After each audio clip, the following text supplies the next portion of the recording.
And welcome to the 26th scripture reading episode. And today we're going to be continuing on with the book of Genesis in chapter 25. And appreciating the various little comments people have been leaving. And I know these are not the easiest times. We're all going through our various issues. And hopefully this 10 or 15 minute break will give you something different to do during your day that will add a little bit of interest.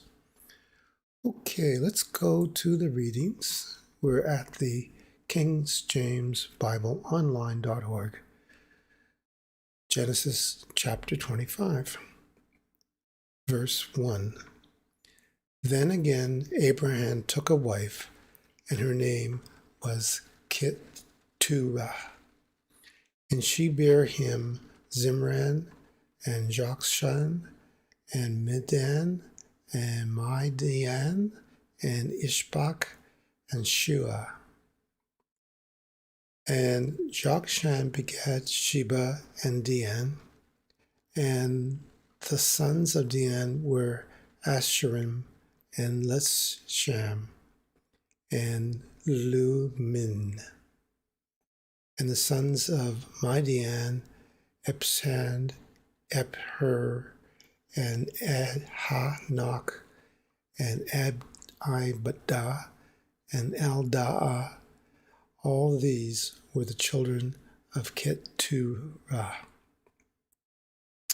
And Abraham gave all that he had unto Isaac. But unto the sons of the concubines which Abraham had, Abraham gave gifts and sent them away from Isaac his son, while he yet lived, eastward unto the east country. And these are the days of the years of Abraham's life, which he lived, 180 years. Abraham gave up the ghost and died in a good old age, an old man and full of years, and was gathered to his people. And the sons of Isaac and Ishmael buried him in the cave at Mishhaphel in the field of Ephron, the son of Zohar, the Hittite, which is before Mamre, the field which Abraham purchased for the sons of Heth. There was Abraham buried, and Sarah his wife. And it came to pass after the death of Abraham that the Lord blessed his son Isaac, and Isaac dwelt by the well Lahariah. Now these are the generations of Ishmael, Abraham's son, who Hagar the Egyptian, Sarah's handmaid, bare unto Abraham. And these are the names of the sons of Ishmael, by their names accordingly to their generations. The firstborn was Ishmael, Nabajalt, Kedar, Abiel, and Mibsam. Misma, and Duma, and Massa. Hadar, Tima, Jitu, Napish, and Kadishma.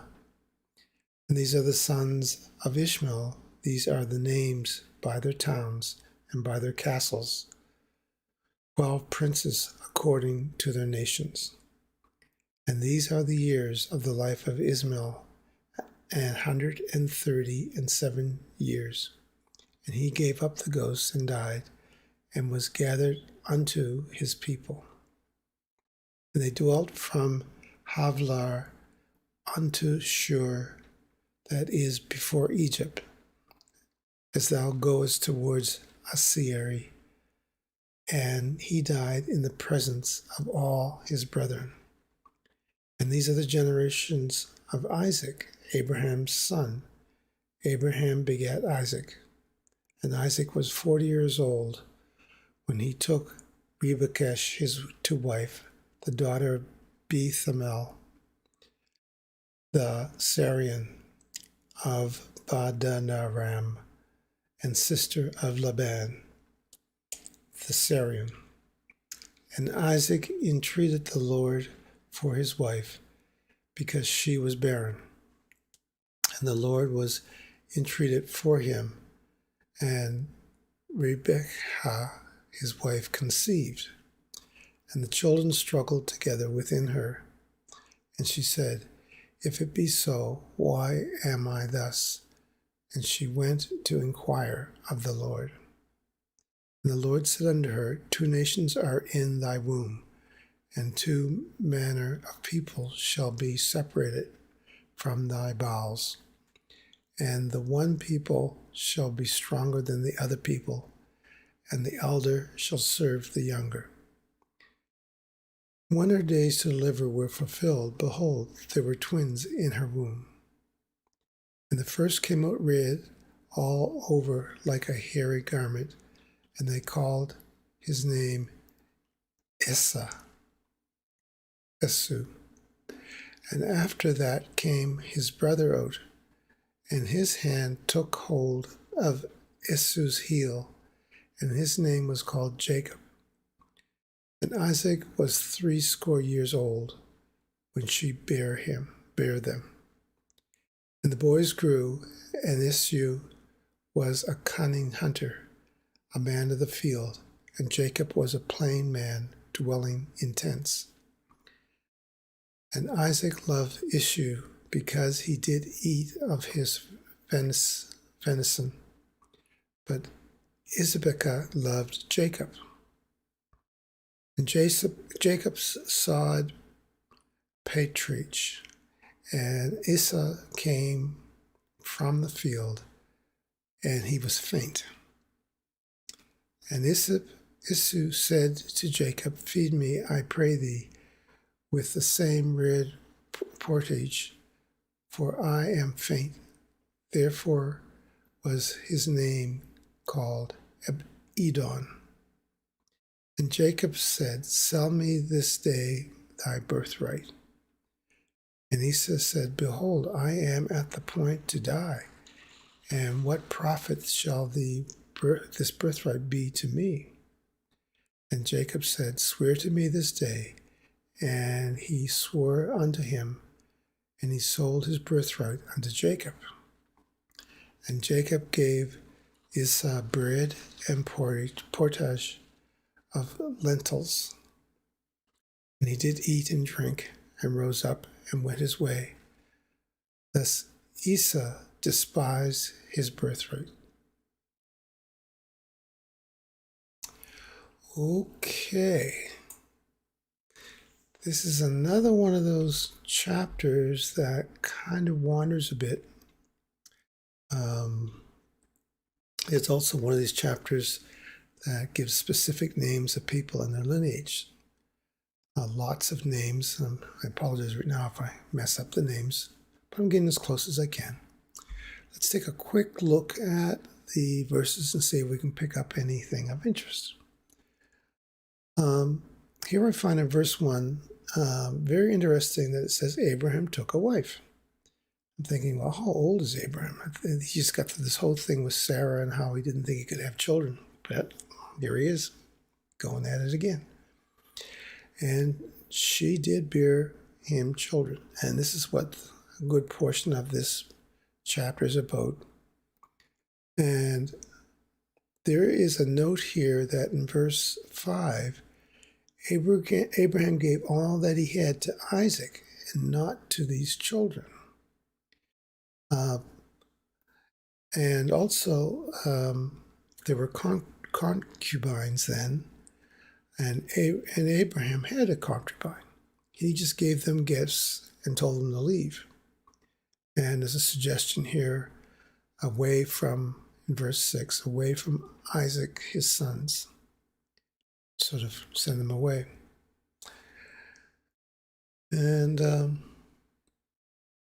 so Abraham passes away, gives up the ghost in verse 8. Abraham gives up the ghost. And he is buried in the same field where Sarah was buried. See in verse 10, it's the land he purchased, and so he's buried there. And then Isaac, I don't know whether he lives near there, but it says in verse 11, Isaac dwelt by the well, Lahirion. I think that's close. So this goes on and talks about the various generations. I find this interesting in verse 12. There are generations of Ishmael, Abraham's son, who Hagar the Egyptians, Sarah's handmaid, bare for Abraham. So Sarah's handmaid bore children for Abraham. Boy, okay. So a lot of people are interrelated, not necessarily through marriage, but through breeding with the handmaidens and with the concubines. So anyway, this goes on, and there's more descriptions of the various lineage of the people. I'm just moving forward here to 21, where it says Isaac retreated the Lord for his wife, because I guess his wife Rebekah couldn't have children, so they prayed, and I guess she was able to conceive. And it's an interesting section here where it said that there was sort of an issue with, she had twins and they were fighting, and it's said here that they were actually representing two different nations. And the rest of this little chapter describing the two. In 25, the first came out red, all over like a hairy garment, and they called him Ishu. And the second came out with his hand and took hold of Ishu's heel, and he was called Jacob. So the rest of this is about Ishu and Jacob, and it gets going on here. Then they weren't treated the same. So for some reason, let's see if I can find it here. Yes, in 28, Isaac preferred or loved Ishu, but Rebekah preferred or loved Jacob. So there was a split there between those two. So as we go down here, I guess Ishu was a hunter and Jacob was more of a field person, gardener, I guess. And it turns out that Ishu had been out, and yes, in 29, he had been out and in the field, and he was really, really tired and faint. And Ishu asked Jacob for food. And Jacob said, okay, but you got to sell me your birthright. So there's this exchange here. I will feed Jacob. So Jacob said, I'll feed you, but you got to give me your birthright. So he did. He agreed. So he was fed. And in 34, it says now there is a formal issue between the two of them. So Jacob, in 34, Jacob gave Ishu bread, and he ate and drank and rose up and went on his way. But Ishu despised his birthright. Anyway, looks like there's going to be issues. This we will find out in the next chapter. So I guess we'll be going on to chapter 26. And I appreciate you joining me, and you have a wonderful day, and see you tomorrow.